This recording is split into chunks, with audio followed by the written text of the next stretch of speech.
Olá, boa noite, a paz do Senhor Jesus, Deus te abençoe. Hoje nós vamos meditar um pouco na palavra de Deus, no primeiro livro de Reis, no capítulo 17. Nós vamos ler alguns versículos e vamos estar orando e meditando nesta palavra nessa noite, para a glória e honra do Senhor Jesus. Primeiro Reis, capítulo 17, verso 1, diz assim a palavra de Deus.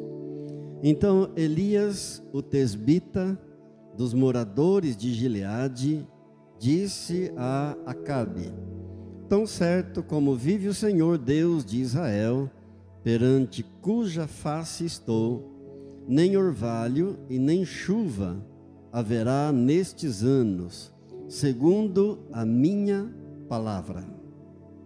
Agora nós vamos para o capítulo 18 e vamos ler no verso 41 até o 46. 1 Reis, capítulo 18, verso 41. Então disse Elias a Acabe: sobe, come e bebe, porque já se ouve ruído de abundante chuva. Subiu Acabe a comer e a beber. Elias, porém, subiu ao cimo do Carmelo e, encurvado para a terra, meteu o rosto entre os joelhos e disse ao seu moço: sobe e olha para o lado do mar. Ele subiu, olhou e disse: não há nada. Então lhe disse Elias: volta, e assim por 7 vezes. A 7ª vez disse: eis que se levanta do mar uma nuvem pequena, como a palma da mão do homem.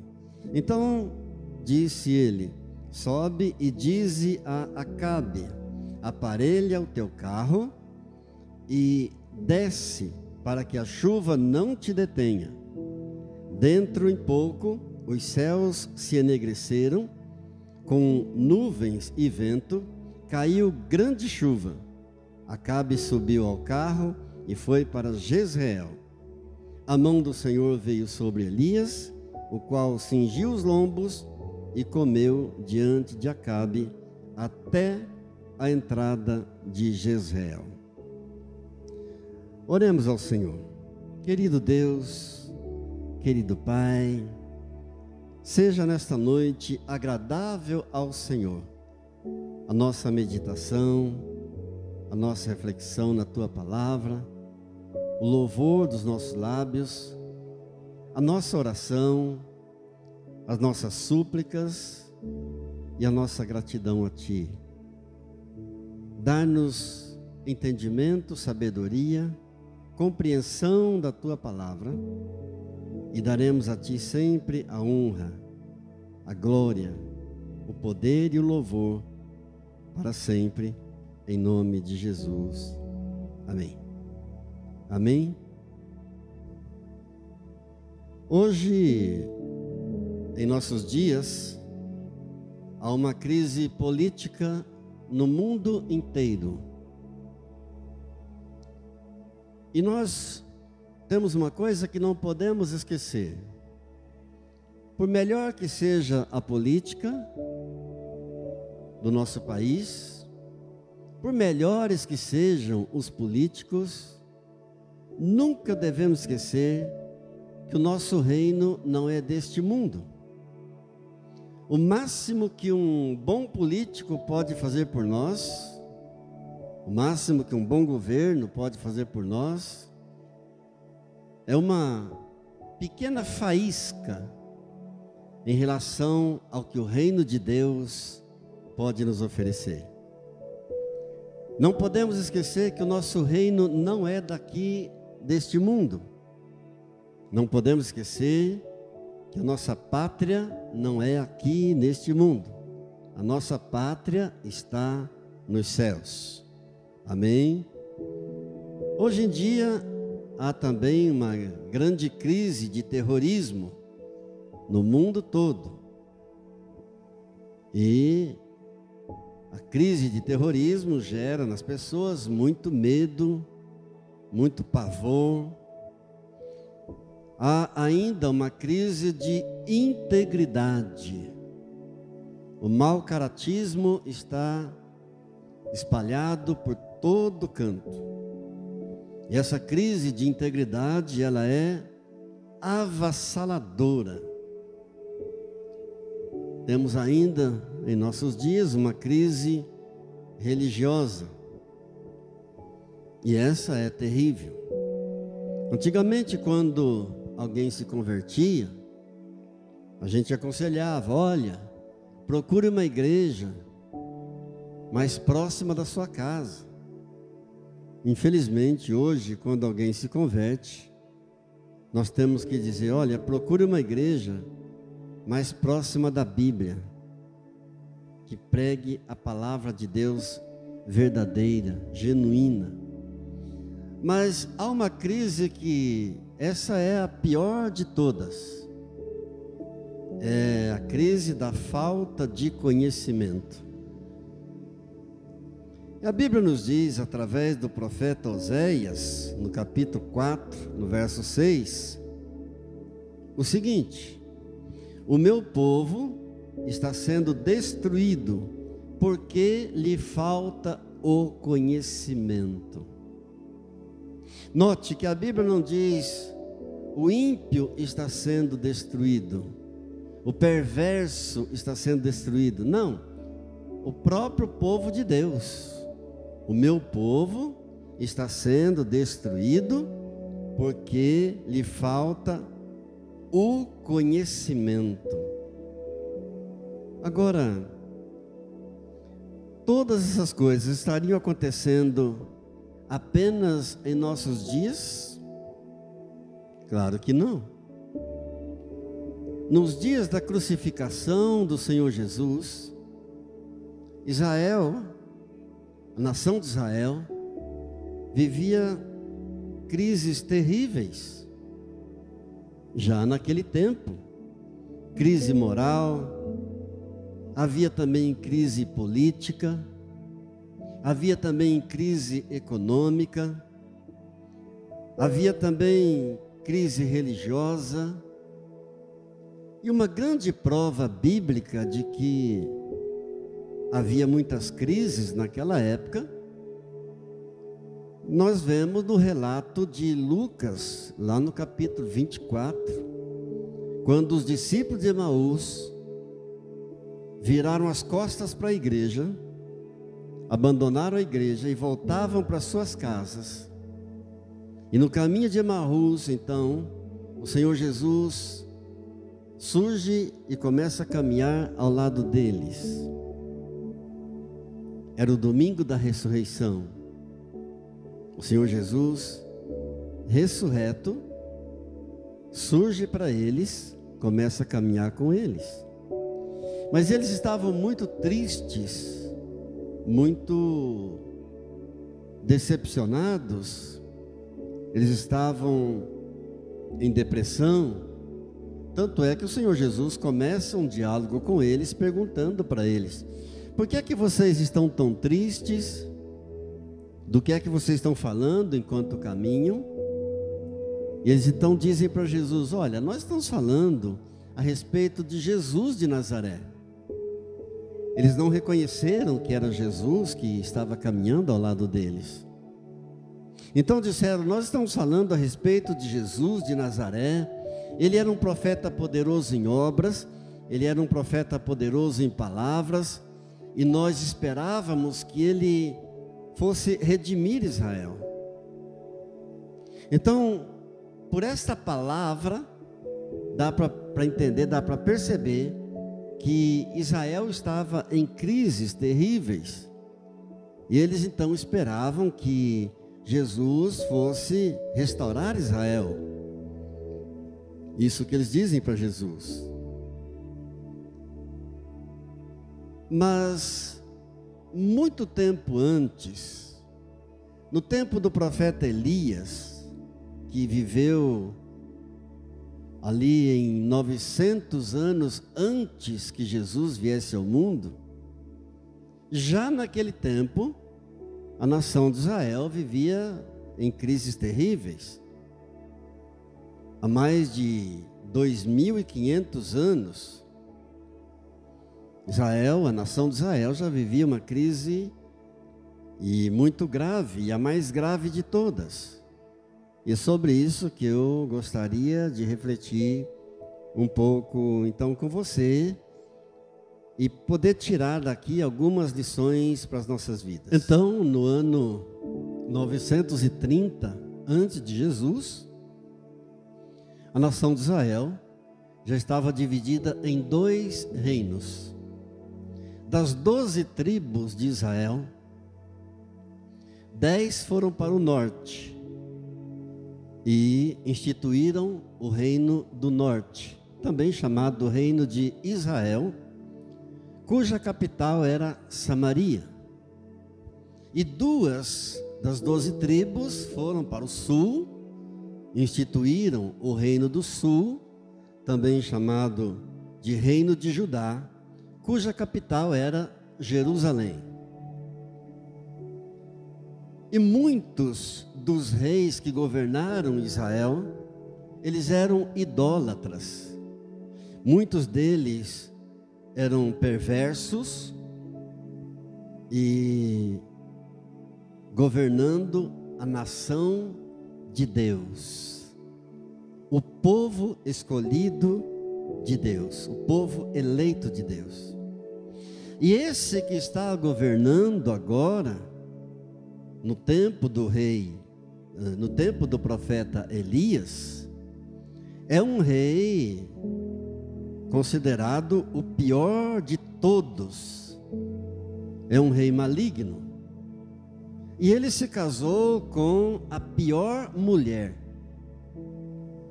Trata-se do rei Acabe e sua mulher Jezabel.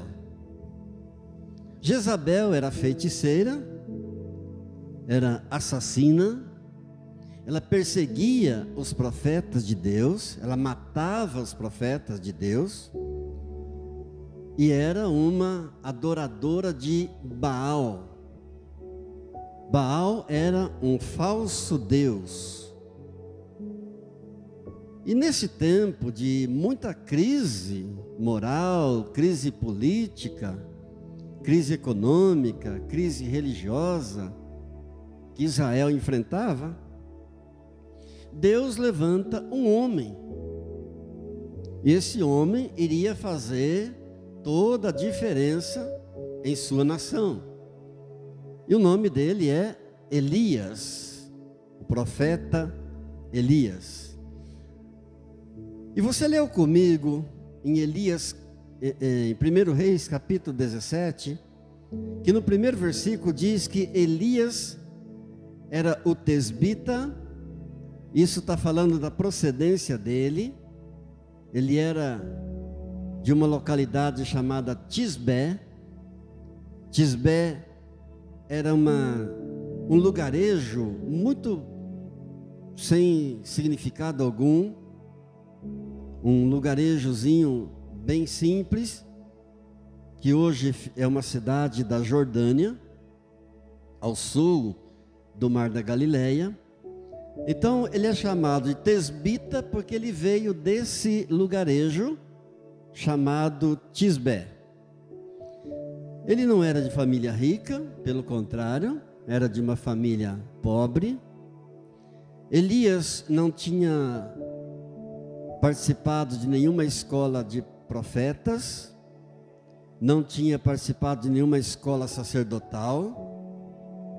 Elias era um homem desconhecido, de uma família desconhecida e de um lugar também desconhecido, um lugarejo sem muita importância.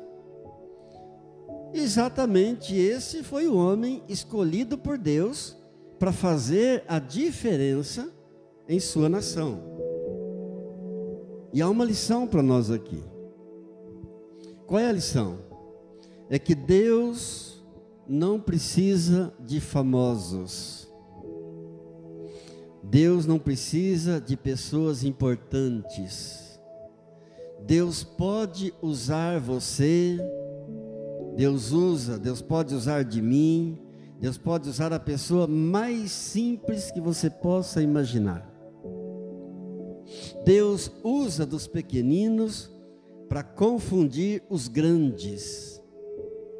Deus usa os simples, os incultos. Deus usa até os analfabetos para confundir os sábios, para confundir os intelectuais. Há uma história de uma menina que era serva de Naamã. Naamã era um capitão do exército da Síria, um homem muito culto, um homem muito importante, um homem muito rico. E Deus vai usar daquela menina, empregada de Naamã, para que Naamã fosse curado de sua lepra. Então Deus usa os simples, os humildes, os pequenos. Deus não precisa de famosos. E lamentavelmente, o que nós vemos hoje, no meio da igreja, são muitas pessoas famosas, muitas pessoas importantes. Pasmem vocês, existem hoje até púlpitos que são de vidro blindado, porque existem pessoas muito importantes na igreja. Existem pastores que andam com seguranças. E um dos pecados mais abomináveis a Deus é o culto à personalidade. Pastor, o que seria culto à personalidade? A exaltação do homem, exaltar o ser humano, colocar o homem no pedestal. Deus abomina essas coisas. Segundo o profeta Oséias, capítulo 4, verso 6, a única coisa que pode destruir o homem é a falta de conhecimento. O meu povo está sendo destruído porque lhe falta o conhecimento. Ou seja, o povo de Deus perde o seu relacionamento de aliança com Deus por falta de conhecimento. E diz ainda o versículo 6 de Oséias 4: visto que te esqueceste da lei do teu Deus, eu também me esquecerei dos teus filhos. A palavra é séria. Visto que te esqueceste da lei do teu Deus. Conclusão: o conhecimento de Deus, ele é inseparável da lei de Deus. Não tem como você separar uma coisa da outra. O conhecimento de Deus, da lei de Deus. E tudo que o ser humano mais precisa na sua vida é estar bem com Deus. Quando a pessoa não está bem com Deus, nada vai bem na vida dela. Se houver uma só pessoa que tem alguma coisa contra nós, nós precisamos urgente procurar um conserto, se consertar com Deus. É natural que o inimigo nos odeia. E se a única coisa que nos leva à destruição é a falta de conhecimento, cabe a nós aqui algumas perguntas. Primeiro, será que não existe algum poder delegado por Deus do qual nós não temos conhecimento? Será que não existe algum poder conquistado por Jesus Cristo lá na cruz do Calvário, o qual nós não descobrimos ainda? Será que não tem algum poder que o Senhor Jesus já conquistou e que nós não estamos utilizando? Por exemplo, a maioria dos cristãos tem apenas um reflexo do que significa autoridade espiritual. Muitos não têm noção do significado de uma autoridade espiritual e não usam autoridade espiritual. A Bíblia diz em Lucas, no capítulo 10 e no verso 19, Jesus diz assim: eis aí vos dei autoridade para pisar de serpentes e escorpiões sobre todo o poder do mal, e nada absolutamente vos causará dano. Note, ele não deu algum poder. Eis aí vos dei poder, autoridade para pisar de serpentes e escorpiões. Isso significa tipos de demônios, castas de demônios, serpentes e escorpiões. Eis aí vos dei autoridade para pisar de serpentes e escorpiões, e sobre todo o poder do mal, e nada absolutamente vos causará dano. Alguns de nós têm chegado apenas nas bordas do conhecimento de uma autoridade espiritual, mas à medida em que a volta do Senhor Jesus se aproxima, eu creio que haverá uma grande multidão de crentes em Jesus que se levantará cheios do Espírito Santo e cheios do poder de Deus. Amém. Eu creio. Haverá uma grande multidão cheia do poder do Espírito Santo. Nós não podemos continuar indiferentes, porque o mal vem. Não adianta, porque o mal vem uma hora ou outra. A Bíblia fala do dia mau. E se você olhar para a tua vida, você vai concordar comigo que tem dias que está tudo maravilhoso. Tem dias que tudo que você quer é cantar e dar glórias a Deus. Mas tem dias em que o bicho pega. A Bíblia chama de o dia mau. Quanto ao mais, irmãos, fortalecei-vos no Senhor, pelo seu soberano poder, revesti-vos de toda a armadura de Deus, para que possais resistir às ciladas do diabo. Pois não é contra homens de carne e sangue que temos de lutar, mas contra principados e potestades, contra os príncipes deste mundo tenebroso, contra as forças espirituais da maldade espalhadas nos ares.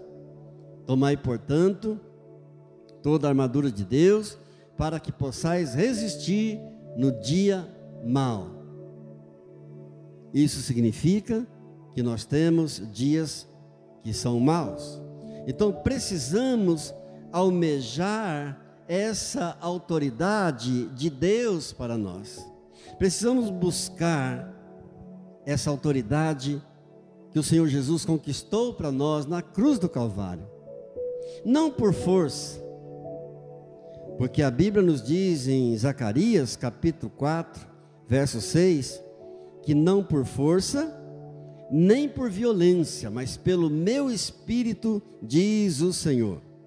Queridos, o mesmo poder que ressuscitou a Jesus Cristo dos mortos, está à nossa disposição. Amém? O mesmo poder que ressuscitou Jesus dos mortos, está à disposição de qualquer pessoa, da pessoa mais simples. Então nós aprendemos aqui, na primeira lição, que Deus não precisa de pessoas famosas. E lamentavelmente, tem muitas pessoas famosas no meio da igreja. Deus abomina o culto à personalidade, ou seja, Deus abomina a exaltação do ser humano.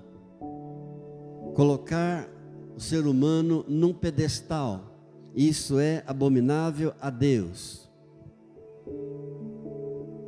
O que nós vemos hoje? Muitos cantores evangélicos que são verdadeiros ícones, que cobram fortunas por uma apresentação, são verdadeiros astros. Mas esses problemas não são problemas apenas dos nossos dias. No tempo do apóstolo Paulo, por exemplo, a igreja de Corinto, ela tinha vários partidos. A Bíblia diz assim, lá em 1 aos Coríntios, capítulo 1, no versículo 12. Paulo está dizendo assim: refiro-me ao fato de que cada um de vós dizer, eu sou de Paulo, eu sou de Apolo, eu sou de Cefas e eu sou de Cristo. Ou seja, haviam vários partidos, a igreja estava dividida. Uns diziam, eu sou de Paulo. Outros diziam, não, eu sou de Pedro. Outros diziam, não, eu sou de Apolo. Outros diziam, não, eu sou de Cristo. Aí ele diz assim no verso 13: por acaso Cristo está dividido? Foi Paulo crucificado em favor de vós? Fostes porventura batizado em nome de Paulo? Então o próprio apóstolo Paulo vem corrigir a igreja de Corinto, dizendo, gente, por acaso quem morreu por vocês na cruz do Calvário foi Paulo? Vocês foram batizados em nome de quem? Em nome de Paulo que vocês foram batizados?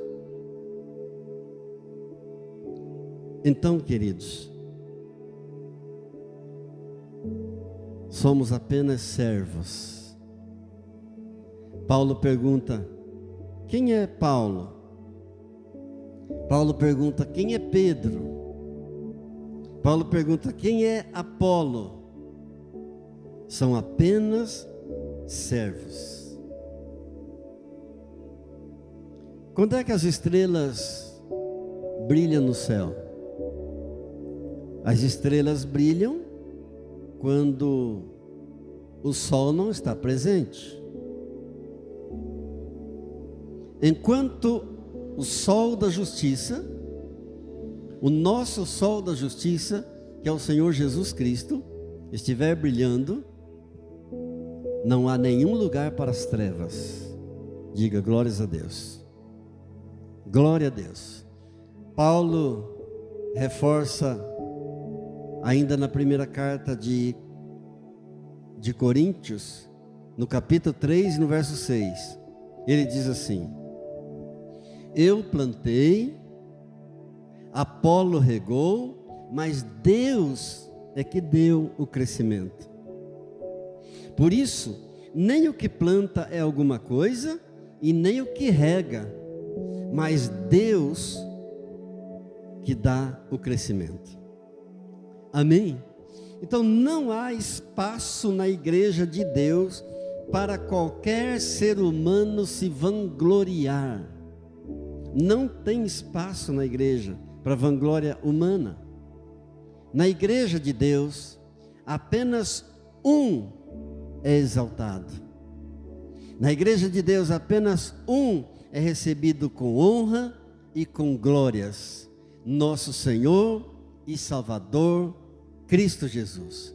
A Ele a glória, a Ele a honra, a Ele o poder, de eternidade em eternidade.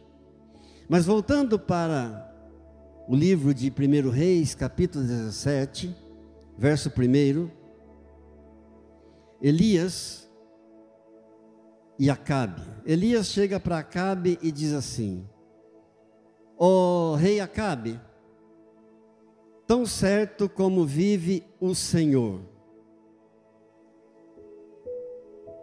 Por que que ele diz com toda certeza, tão certo como vive o Senhor, Deus de Israel, perante cuja face eu estou,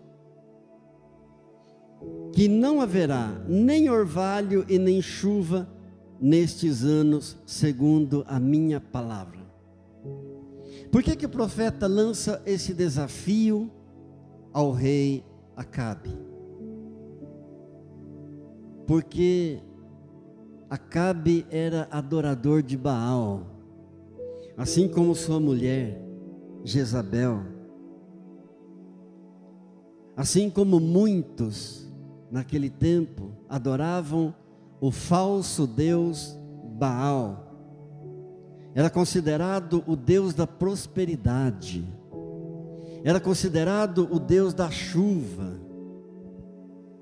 Então, quando as pessoas faziam suas colheitas, elas atribuíam a Baal, que Baal tinha abençoado.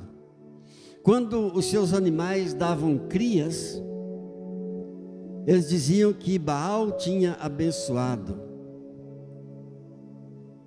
Baal é que mandava chuva para eles. Então, se Deus fechasse as comportas do céu, se não houvesse nem chuva e nem orvalho, estaria quebrado a fé deles em Baal. Havia quebrado então a reputação do falso deus Baal. Por isso Elias chega para o rei Acabe e diz: rei Acabe, tão certo como vive o meu Deus, o Deus de Israel, por esses anos não haverá nem chuva e nem orvalho. Agora, note algo comigo aqui. Ele diz: segundo a minha palavra, não haverá nem chuva e nem orvalho. Por quê? Porque a chuva descia apenas de vez em quando, mas o orvalho não. O orvalho descia toda noite. E cabe aqui uma pergunta: por que é que Elias fala com tanta certeza ao rei de que por esses anos não haverá nem chuva e nem orvalho?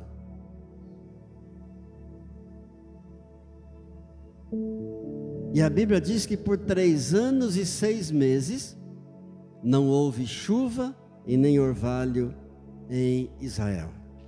Por que ele tinha tanta certeza?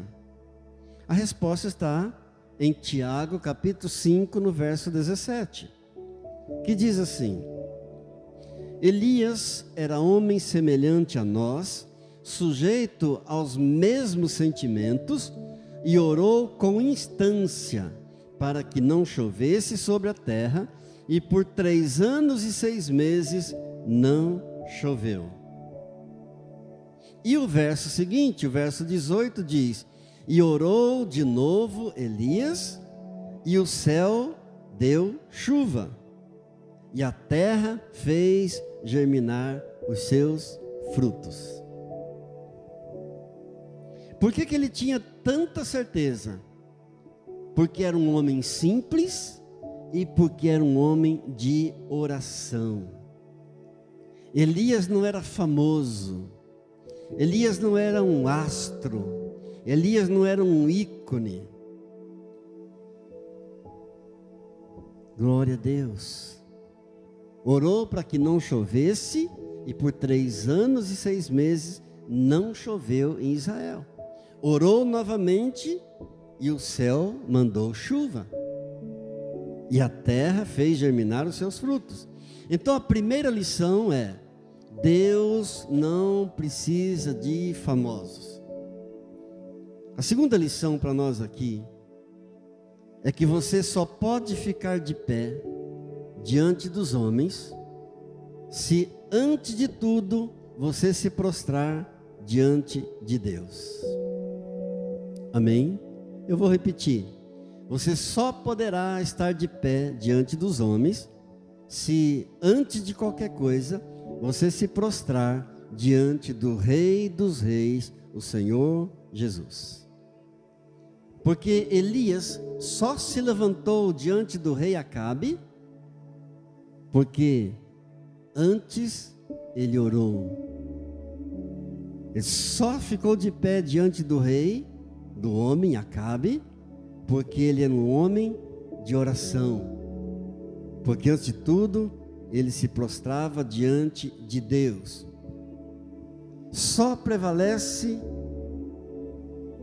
a pregação de alguém, de um servo de Deus, só vai prevalecer se primeiro ele for uma pessoa de oração. Ou ela, se ela primeiro for uma mulher de oração. Só vai prevalecer a palavra profética se a pessoa for uma pessoa quebrantada diante de Deus. E nós temos hoje, infelizmente, grandes conhecedores nos púlpitos das igrejas, mas com pequena vida de oração. Infelizmente, temos muitos pregadores nos púlpitos das igrejas, muitos conhecedores, porém com pequenas vidas de oração. Muita luz na cabeça, mas pouco fogo de Deus no coração. Pessoas que conhecem muito a respeito de Deus, mas não basta apenas conhecer a respeito de Deus. O diabo também sabe tudo a respeito de Deus, mas não tem obediência. Há muitas pessoas que conhecem muito a respeito de Deus, mas não têm intimidade com Deus. E o que é mais importante? A nossa intimidade com o nosso Deus. Uma coisa é certa: é muito mais importante você ensinar alguém a orar do que ensinar alguém a falar de Deus. E se você não for uma pessoa de oração, você não terá as virtudes do Espírito Santo de Deus para falar de Deus. Porque uma coisa é falar de Deus, outra coisa é viver de acordo com a vontade de Deus. É bem diferente. Uma coisa é falar de Deus, outra coisa é ser profeta de Deus. É ser boca de Deus para as pessoas no mundo. E os apóstolos de Jesus, eles entenderam muito bem isso. Por quê? Porque diz assim a palavra de Deus em Atos, capítulo 6, verso 4. Quanto a nós, nos consagraremos à oração e ao ministério da palavra. Eles colocaram em primeiro lugar a oração. Quanto a nós nos consagraremos à oração e depois ao ministério da palavra. Então Deus dá tanto valor à pregação que Ele colocou a oração em primeiro lugar. Se você não for uma pessoa de oração, se você não se prostrar primeiro diante de Deus, não haverá poder em você para ficar de pé diante dos homens. Não haverá autoridade em você que o Senhor Jesus já conquistou para nós na cruz do Calvário.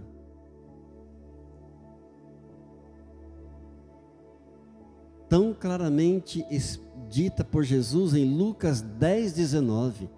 Eis aí vos dei poder. Não é que Ele ainda vai dar. Eis aí que eu já dei poder para pisar de serpentes e escorpiões e sobre todo o poder do mal, e nada absolutamente vos causará dano. Amém? O meu desejo e a minha oração é que você seja cada vez mais uma pessoa quebrantada diante de Deus, buscando cada vez mais o conhecimento de Deus,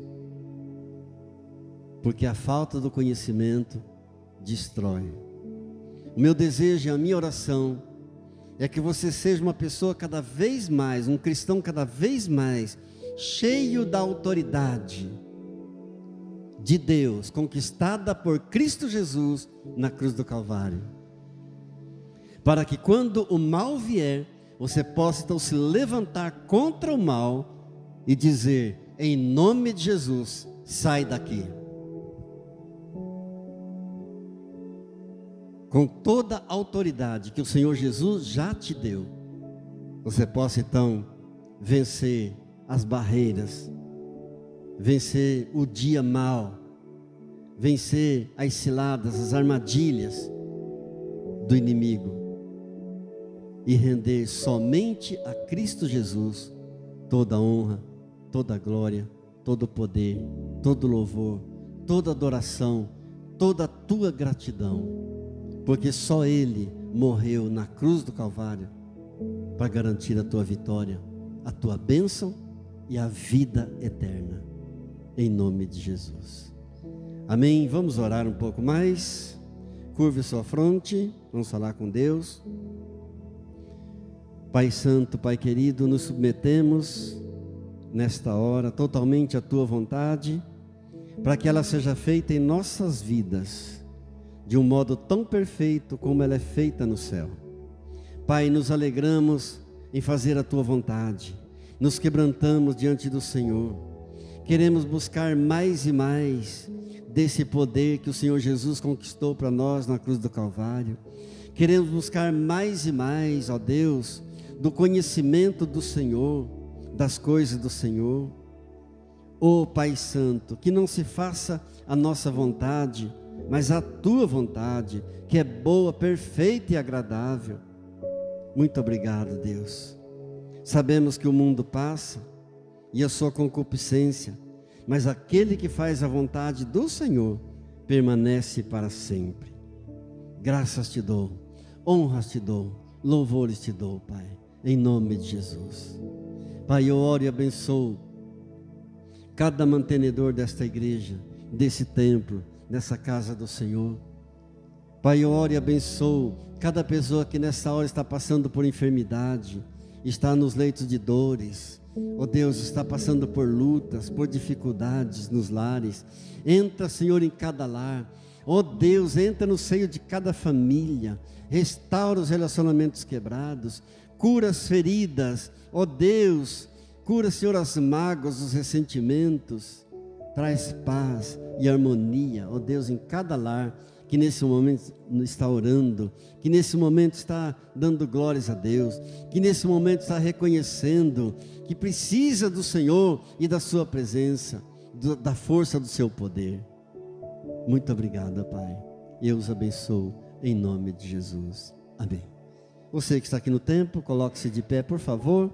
Eu quero liberar uma palavra profética sobre a tua vida, quero te abençoar em nome de Jesus. E após a bênção final, se você precisar de uma oração, pode vir à frente, eu quero estar te abençoando em nome de Jesus. Querido Deus, querido Pai, recebe cada uma dessas vidas, desses que estão orando comigo aqui no templo, dos que estão orando em casa, abençoa com tua paz, com saúde, com a alegria do Espírito Santo, Pai, em nome de Jesus, amém. A graça do Senhor Jesus, o amor do Pai e a comunhão do Espírito Santo de Deus, seja sobre a tua vida, sobre a tua casa, sobre a tua família, hoje e sempre, amém. Diga amém, glória a Deus, amém.